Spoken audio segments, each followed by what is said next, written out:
Okay, so here we have the latest test in the quest to push FoilDrive to its limits. Here is the Axis 125 tray. It is 2 centimeters wide. It's just over 4 foot long by, I don't know, 19.5, 19.75 inches wide. And I think has a volume of roughly around about 12, possibly 15 litres. Negligible. I have put the PNG 1010 and progressive 350 rear stab on, and that's the crazyshort advanced red fuse. So this may end up a complete non-starter, but I just wanted to see what's possible. Imagine being able to do your own tow-ins, essentially. Your own tow-ins, your own just downwinding on a board this small, with no need for any boats or anything like that. So let's give it a go.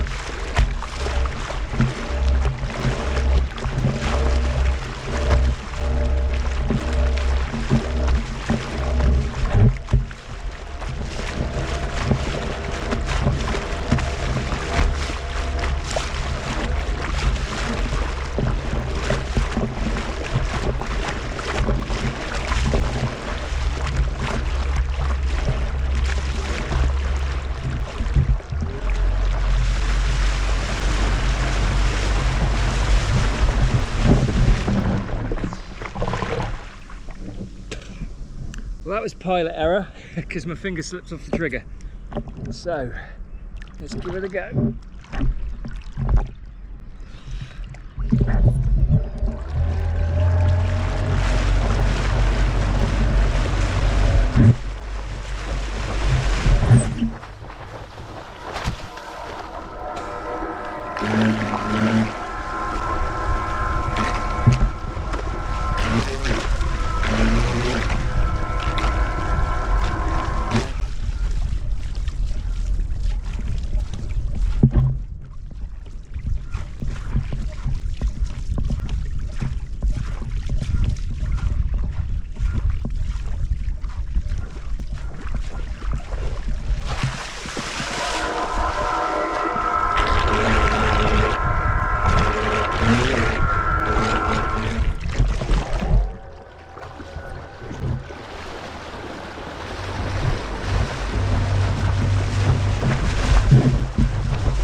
Okay, so absolutely crazy session using the Axis tray 125 with FoilDrive.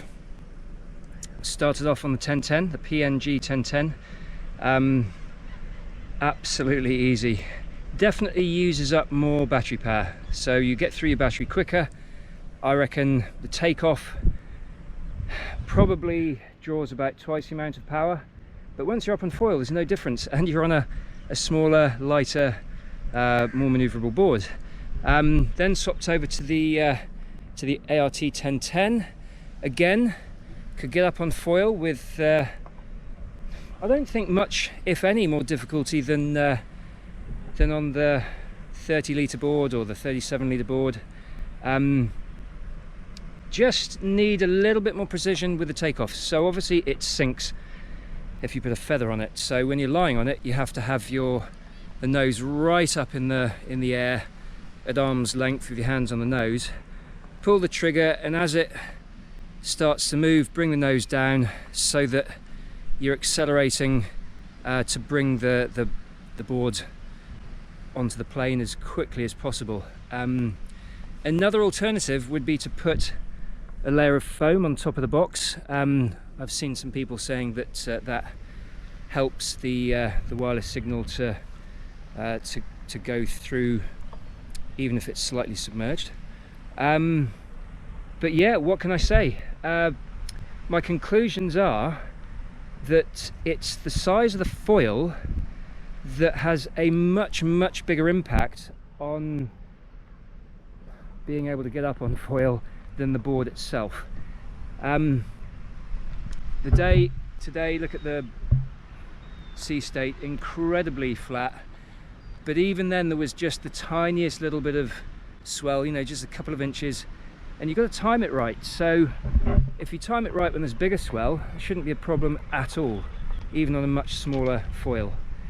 Would I use it for prone foiling on waves? I don't know. Is there that much of a difference compared to my 37 litre board? I think I would stick with the 37 litre board simply because of the battery duration, and really it's not going to make that much of a difference in terms of performance. For downwinding, however, I would definitely consider it. I mean, it's a full kilo lighter than my normal prone board, the Axis Pump 37, and it does make a big difference. I reckon this weekend, the next 4 days, really good downwinding weather forecast, so I'll give it a go with a medium battery to begin with. And you know, once you're up on foil, I reckon even the medium battery should give you at least 5 or 6 get-ups.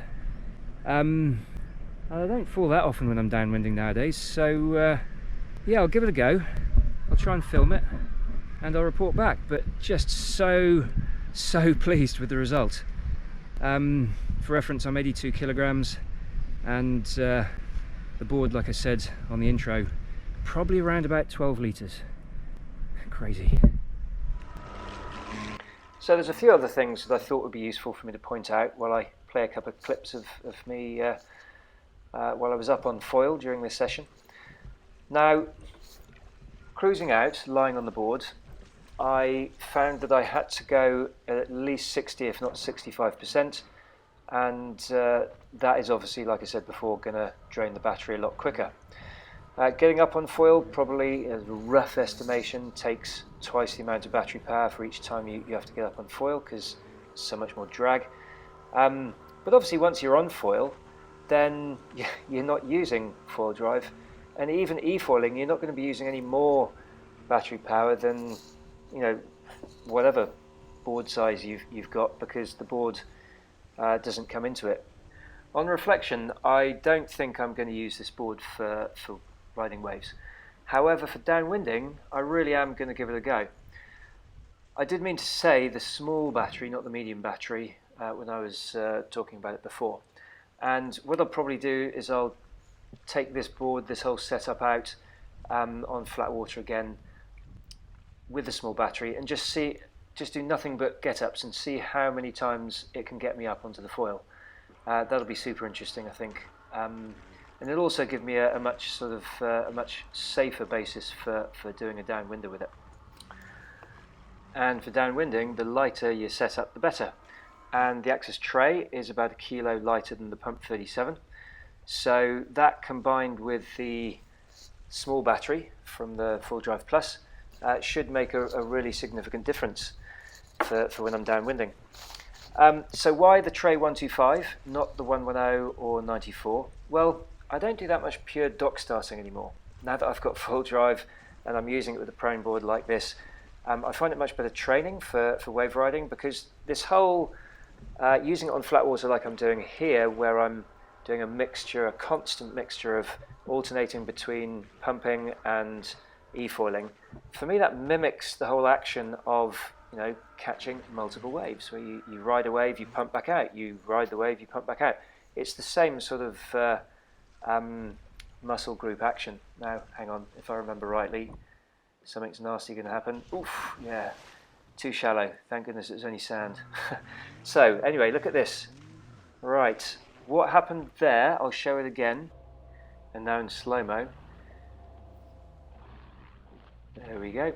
So that sort of touchdown is the main reason why I went for the tray 125, because especially at speed, that extra length in the board really helps you to recover from that sort of touchdown. So the 110, especially the 94, they may be better for dock starting and flat water pumping, but for me, the main purpose of this board is going to be, like I say, downwinding with FoilDrive, or tow-ins, and I intend to do a lot more tow-ins, both for downwinding and for just riding big swell. So yeah, I'm hoping that the extra length will give me the edge for recovery on those potentially nasty touchdowns. And finally, with regards to board length, I really do feel that even this little bit of extra length that the tray 125 has over the smaller models is that helps FoilDrive to get the board speed up to what it needs to be in order to be able to get up onto foil.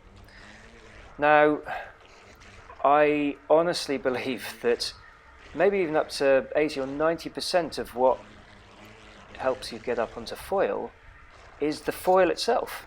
The board really has such a little impact, and I think I've proven that here in terms of being able to get up on foil with the same foils that I've been using with my 37 litre board with this 12 litre board.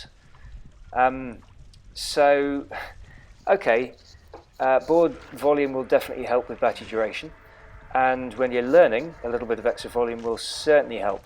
And for a heavier rider, you might need more volume. But, you know, all this is based on my 82 kilograms. Whatever weight you are, then, you know, just you're going to have to factor that in.